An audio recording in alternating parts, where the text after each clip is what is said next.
Hey YouTube fans, it's me, the Storyman, and welcome back to my latest video.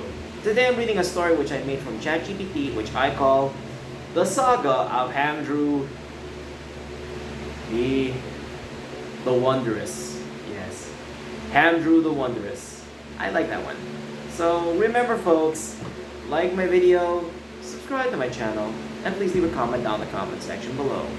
Remember, the story is made by Chat GPT. But the voice acting, dramatic flair! What else? Storytelling, narration, and adlibbing were all done by a real-life human being, which I call myself the Storyman. Oh boy, look at the weather. It's changed again, from hot to lukewarm. Looks like the weather's changing today. I don't know which is which anymore. The weather's just super weird. It used to be sunny, now it's cloudy. I wonder how long will this weather will last. Even though it's supposed to be rainy season, but let's see. Let's see the story. And here's the first chapter. The first chapter, the chronicle of King Hamdrew, the first crown of all beasts. Before there were kingdoms of lions, councils of owls, empires of elephants, or republics of dolphins, the world belonged to endless conflict. The forest distrusted the plains, the mountains ignored the seas. Yeah, I guess they all do that. I guess they do ignore them, but they bash them around. The sky looked down upon the earth, as they always did. I can see out there, it does look down on us. Even creatures of the same kind fought over rivers, food, and ancient grudges whose origins had long been forgotten. You know, I feel like it's just like how ours is. I feel like our countries are fighting over grudges that have long died out and just continuing for I don't know why. I wish to myself for that. They get food for power. I imagine that's how we are now. We're like that. Our people are fighting over grudges that have long been forgotten and past. For 1,000 generations, no banner flew over all living creatures. It was said that unity was impossible. Then, in the smallest burrow, this size, this is how small it is. Beneath the roots of an old oak, a hamster was born. His name was Hamdrew, the name of our main character. Here it is. The second chapter. The smallest among giants. Hamdrew was no larger than a squirrel's paw. He possessed no claws sharp enough to duel wolves, no wings to cross oceans, no venom to frighten enemies. Though if you count if a hamster can get rabies, that might be considered venom, I don't know. No great roar that echoed across valleys. The world dismissed him before it even knew his name. I guess it does. The world always dismisses us because we're so insignificant. Yet the others noticed something unusual. Whenever animals argued, Hamdrew listened. When predators threatened prey, he sought understanding instead of revenge. Ah, this was a different hamster. Different mold of hamster, as I could tell. This hamster was inquisitive. He actually has curiosity and also understanding and comprehension. When food became scarce, he somehow found ways for everyone to survive. His greatest strength was never power. It was the belief. His greatest strength was never power. Not really. It was something else. It was the belief that every creature, even the fiercest predator and the smallest insect, had a place in the world, which it does. Apparently animals don't see that, but luckily, young Hamdrew did. Many laugh. History would remember those laughs. They will remember all those who mocked him. Now they're the ones being mocked in the history books. And let's see how this next chapter will explain it. Third chapter. The Age of Endless Wars. You know, I feel like we're there. The Endless Wars, it's still going. I feel like we're in that chapter. It feels like this is happening right now. We're fighting over stupid things that have long passed, grudges that have long died out and forgotten. I don't know why the wars are wars. They're still fighting for that, but I don't know if it's still viable at this point anymore. Let's see. Well, let's see this chapter to explain it. Darkness spread across the land. The wolf clans marched against the bear holds. The eagles claimed dominion over the skies. As I can tell, they do. The serpent kings poisoned entire forest. Oh lord, the poison of the forest is actually scary. Sharks blockade coastlines. Even ants wage war so fast that entire meadows disappear beneath marching armies. I can imagine ants can do that, and Lord, if they have numbers, God, that'd be scary. Imagine millions of them grabbing a corpse. God, that would be frightening. The rivers turned red. The forest grew silent. Stars themselves seemed dimmer. As you can imagine, clouds and birds flying overhead. Lord, how frightening that would be. Ancient prophecy spoke of a ruler who would unite every beast. Naturally, everyone imagined a lion, or perhaps an eagle. Certainly not a hamster. A hamster about this size, very puny. And here's the third chapter. The third chapter. The journey of the tiny wanderer. Leaving his burrow with nothing but a walking stick carved from hazelwood, Hamdrew crossed every corner of the world. I can imagine those tiny legs, like this. Even walking on all fours would be difficult. From that far, good Lord, that'd be like a marathon already. But I imagine how strong he is. And in these sentences, said all.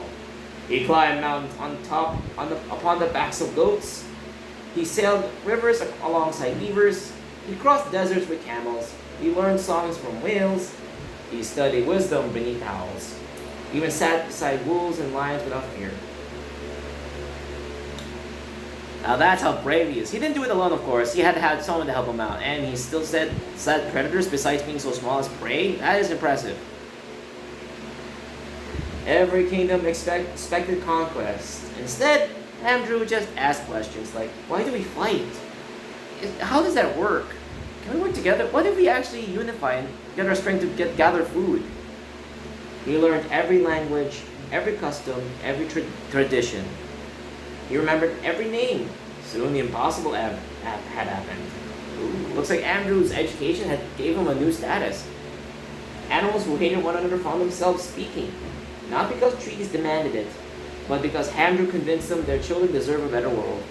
I wonder why none of our current world leaders would listen to that. We had someone like Hamdrew saving us right now from wars that make no sense, that's just causing us pain and destroying us. I asked myself that question. Why? Why are people waging wars over stuff that would hurt us over time in generations? I wonder if I'm the only one who asked that question.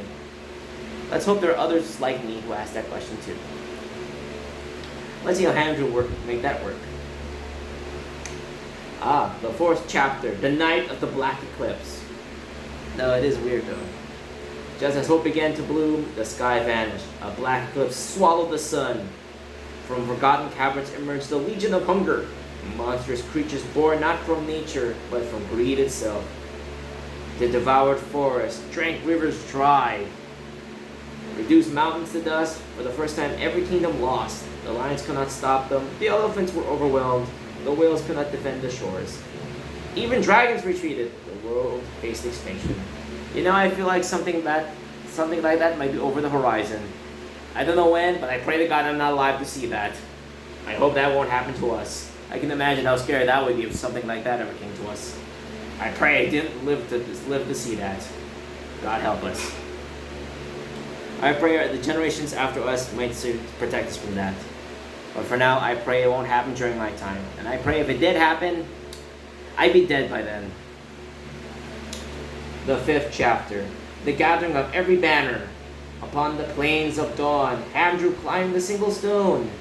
Millions gathered. Predators stood beside prey. Birds perched upon elephants. Foxes shared meals with rabbits. The silence stretched across the horizon. Hamdrew spoke only one sentence. Impressive. From a wanderer to a unifier to a revolutionary. He had become an inspiration to the animals. Hamdrew only spoke with one sentence. And this is what he said. If we fight as kingdoms, we perish as kingdoms. If we stand as one people, no darkness can swallow our land. This was no time for individual kingdoms for other inquiries. This is a time for unity and all grudges to be forgotten and to fight for the greater cause. This was time to work together. No spell answered him. No miracle appeared. One wolf stepped forward. then a deer, then an eagle, then a crocodile, then a whale whose voice echoed across the sea. One by one, every banner lowered, every army united for the first time in animal history. First time in history, the animal kingdom became one nation, one, under the banner of Hamdrew. The sixth chapter, the first crown. No crown had ever been built for every creature, so the animals forged one together. Beavers shaped the wood. Elephants carried stone. Spiders wove banners of shimmering silk. Songbirds filled the halls with music. The crown itself bore no jewels. Instead, it held a single golden acorn. A reminder that greatness begins as something small. Fair point, no. Something that good begins something very puny. Just something small. Remember how George Washington started with just a band of guys trying to do something good? And look how they became revolutionaries. And they became president. How that became so. That's how all great heroes start. They started just as tiny as a tiny acorn. Before every creature beneath the heavens, Hamdrew was crowned the first king of all animals. He was their emperor, their king. Not because he conquered them, because they chose him.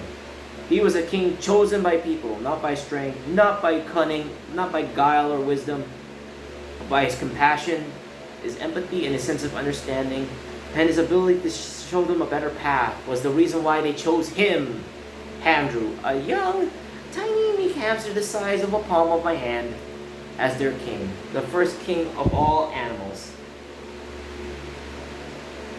The seventh chapter, the War of 100 Days.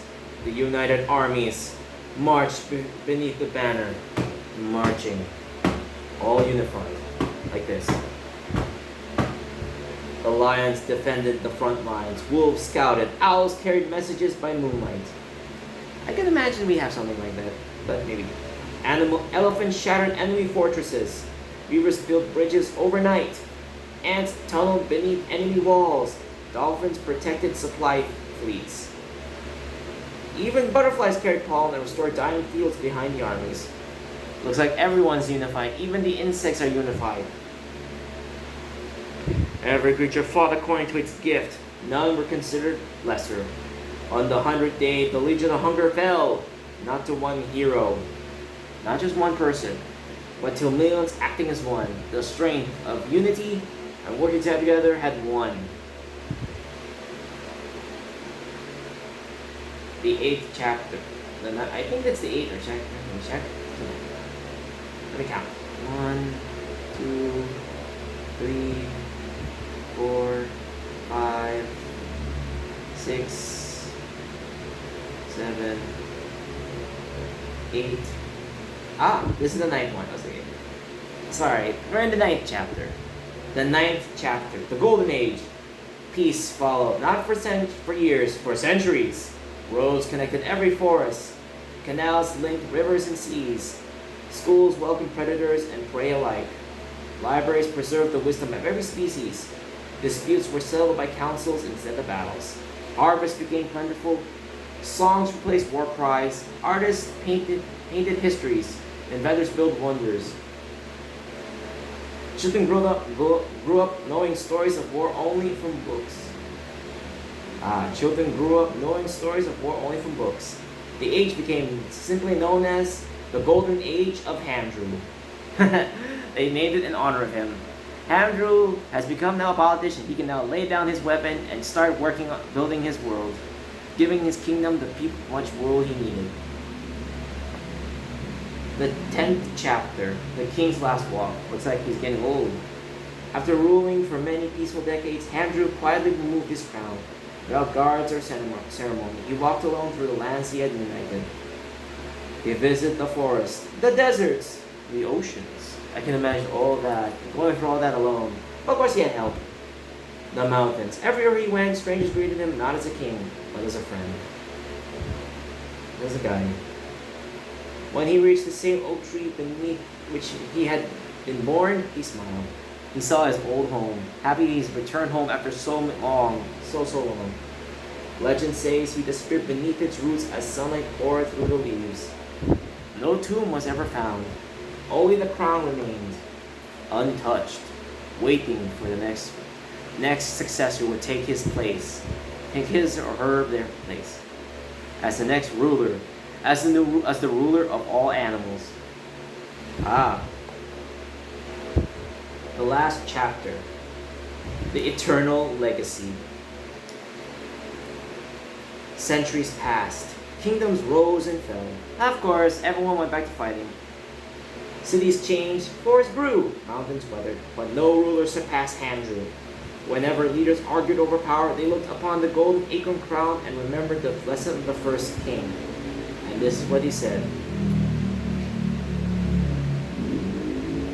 Strength may win battles, fear may build empires, but only trust can unite a world. You know, I wonder not one of our leaders never use trust anymore. If we had something like that, wars would be a thing of the past, only in history books, and we would have nothing like this. Things would be wondrous, and our economy would prosper, and people would be richer for it. I wonder why they war over. If only we had something like that. Alas, our world does not have that. I feel envious for Hamdrew's world. He had something like that.